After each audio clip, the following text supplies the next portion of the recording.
Buenos días, queridos hermanos. Dios los bendiga. Hemos terminado ya nuestra última serie que hicimos sobre ¿para qué? Hemos visto por qué somos salvos, hemos visto para qué somos salvos en las últimas semanas, ¿no?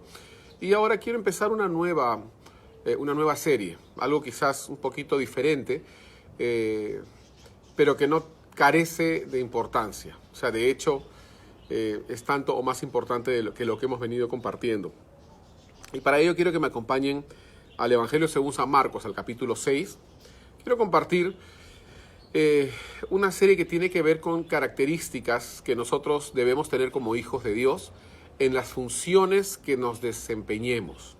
Por ejemplo, como hijos de Dios podemos servir en una iglesia local. Como hijos de Dios podemos ser predicadores en las calles o en nuestros entornos, como hemos venido hablando, ¿no? ¿Para qué somos salvos?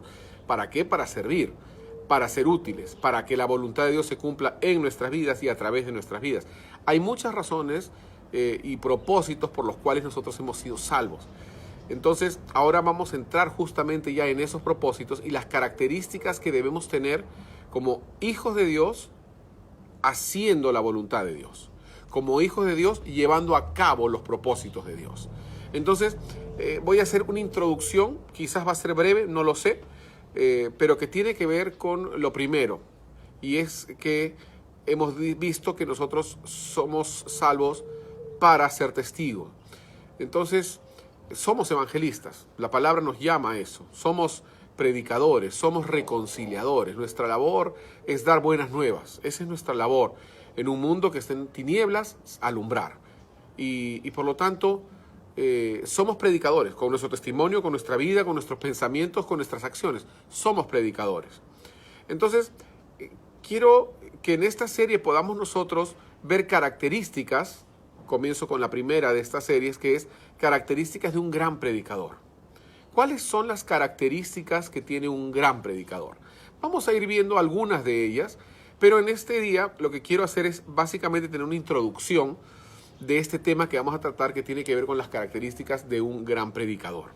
Y para iniciar esta serie tenemos que considerar, como siempre, que nuestro modelo de gran predicador no es un ser humano, no es un pastor conocido, no es un teleevangelista, no es un cantante. Nuestro predicador por excelencia se llama Jesús. Entonces, Él nos da el modelo de cómo es que nosotros debemos conducirnos, qué características debemos tener para ser predicadores también. Así que en Marcos capítulo 6 vamos a ver algunos de los atributos de Jesús, y esos atributos deben inspirarnos a seguirlo, a imitarlo, a aprender y a duplicar eso en nosotros. No vamos a aprender en esta serie quizás cómo lo hizo este predicador en el año 1400 o el otro en el año 1700, sino cómo lo hizo Jesús en esencia, cómo modeló él Jesús respecto a lo que es un gran predicador. Así que empezamos acá en Marcos capítulo 6, vamos a leer el versículo 34, ¿no? Ustedes pueden leer todo el capítulo. Lo que yo quiero con este tiempo de sustento es que sea una palabra breve, pero que nos impacte, una palabra breve que nos edifique, una palabra breve que nos nutra. Y luego durante el día tú puedes desarrollarla, puedes estudiarla, puedes seguir adelante viendo qué más tiene Dios para ti. Así que solamente voy a compartir un versículo que es el que dijo Jesús, el que estaba Jesús cuando fue la famosa multiplicación, ¿no?, de los panes y peces de las 5,000 personas.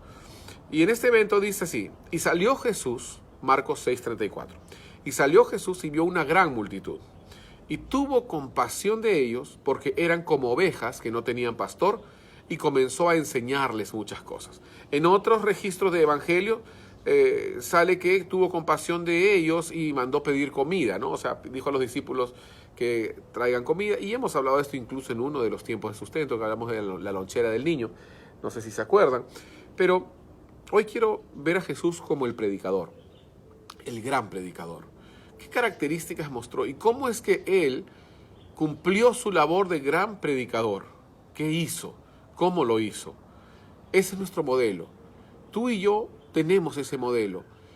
Y tú y yo necesitamos ser tan llenos de Dios que podamos conducirnos como Jesús se condujo en la tierra. Y acá yo veo 4 cosas que son las que quiero, en las que quiero que nos enfoquemos hoy, nada más. Lo primero que vemos, desmenuzando un poco este versículo, es que dice el primero de los verbos, ¿qué cosa es? Salió. Salió. ¿Sabes? Yo en mi vida definitivamente he aprendido, y sigo aprendiendo, que no puedo servir al Señor si no salgo. No puedo ser útil al Señor si no salgo. ¿Qué quiere decir salir? Salir quiere decir simplemente dejar la posición que tienes, en donde estás cómodo y tranquilo, en una zona que conoces. No estoy hablando tanto de una zona geográfica, me estoy refiriendo más a una situación de comodidad, en un entorno de personas quizás, y salir. No me estoy refiriendo a salir de tu casa siquiera. Hemos hablado de ser testigos en casa, por ejemplo, ¿no? A mí me cuesta, por ejemplo, mucho hablarle de Dios, predicarle la palabra, explicarle el nuevo nacimiento a mi papá. Es una de las cosas que yo les confieso que no me es fácil. Pero tengo que salir de Agustín. Porque Agustín, no quiere hacer eso. Le cuesta. Yo sé que hay personas mirando esto que deben estar diciendo, oye, pero un ratito, que él debería, qué vergüenza. Puede ser. Estoy tratando de ser lo más transparente y vulnerable posible para que todos los que están viendo esto y no son perfectos puedan identificarse y decir, es verdad, hay cosas que nos cuestan, hay cosas que son difíciles. Bueno, una de ellas es esta, tienes que salir. Salir quiere decir que dejas de ser lo que tú eres, dejas de el entorno cómodo, de seguridad, para poder ir a un lugar en donde vas a tener que obedecer a Dios. Las veces, y sigo con el ejemplo de mi papá, las veces en las que yo he tenido que llevarlo a una situación de emergencia en la clínica, o llevarlo a un lugar de operación donde iban a operarle la vesícula o demás, o cuando estuvo con la operación de los bypasses de corazón. Todos esos tiempos para mí fueron un desafío, les digo, porque yo soy capaz de dar todo por él, ayudarlo, estar en contacto con él, hacerle reír, pero cuando tenía que entrar a la sala de operaciones, yo tuve que tomarle la mano, abrazarlo y decirle, quiero orar por ti, papá. Eso a mí me costaba, ¿no? Todavía me cuesta, ¿no?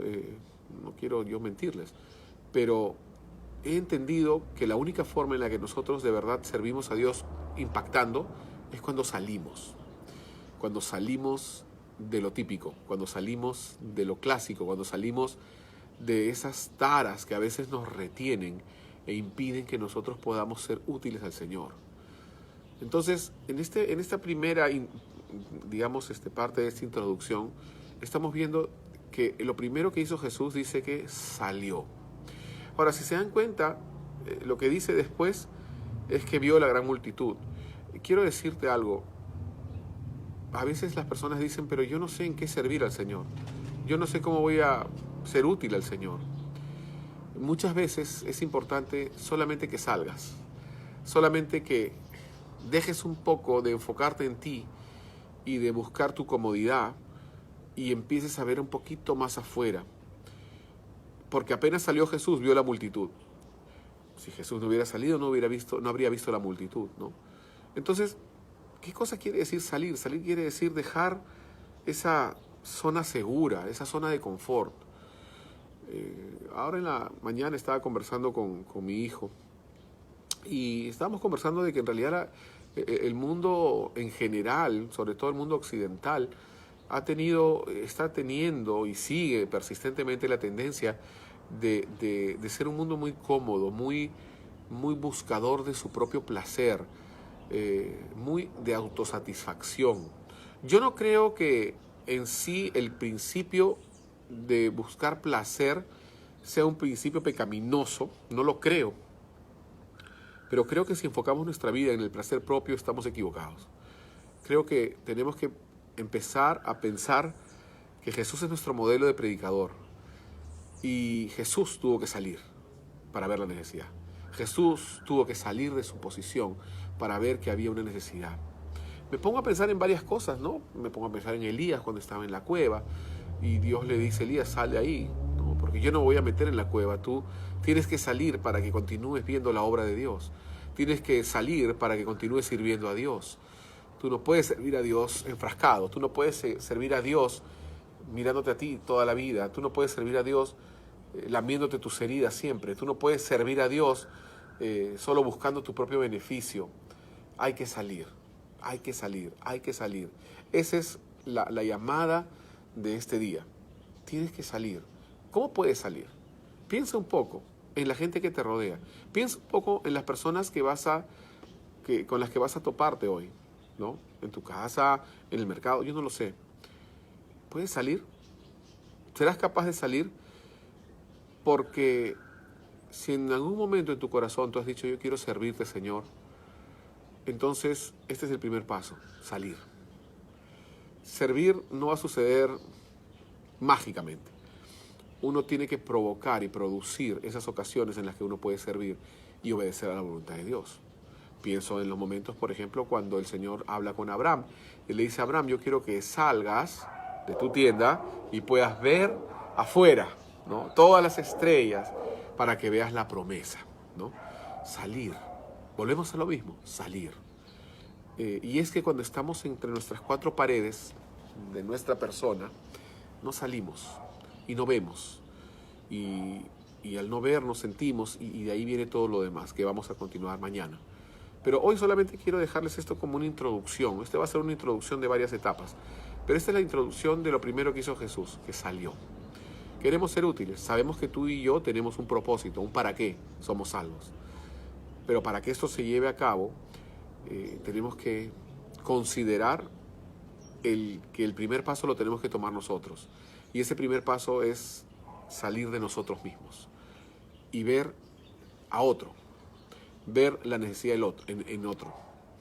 Así que te dejo con esto, te dejo con este pensamiento para que lo puedas meditar, para que lo puedas rumiar, como dicen, ¿no?